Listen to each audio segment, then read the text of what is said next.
கதை வீரபாகுவின் தூதும் பொறுமையின் வெற்றியும். கந்த புராணத்தில் முருகப்பெருமான் சூரபத்மனிடம் போர் புரியும் முன் சமாதானம் பேச வீரபாகுவை தூதராக அனுப்பினார்.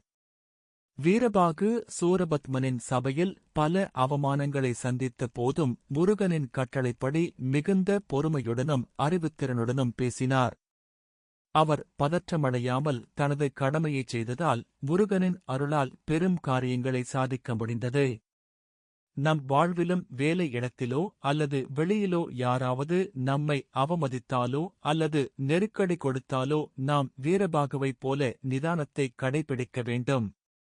பொறுமையாக இருக்கும்போதுதான் நம் புத்தி கூர்மையாகும்.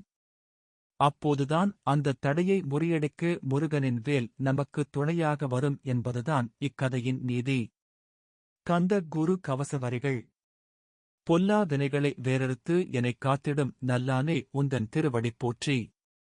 இதன் பொருள் என் வாழ்வில் வரும் தேவையற்ற துன்பங்களையும் தீய வினைகளையும் வேரோடு அழித்து என்னைக் காக்கும் நல்லவனாகிய முருகனே, உன் திருவடிகளை நான் வணங்குகிறேன் என்பதாகும். முருகன் வாக்கு.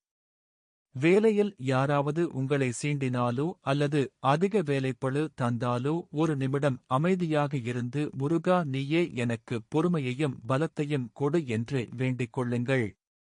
உங்கள் சொற்களை கூர்மையான வேலாக முருகன் மாற்றுவார். இரவு உறங்கும் முன் இன்று உங்களை காயப்படுத்திய வார்த்தைகளையும் கசப்பான உணர்வுகளையும் அப்படியே முருகனிடம் தந்துவிடுங்கள். முருகன் இருக்க பயமேன் என்று கூறி நாளை ஒரு அமைதியான மற்றும் கௌரவமான விடியலாக அமையும் என்று நம்பி உறங்குங்கள்.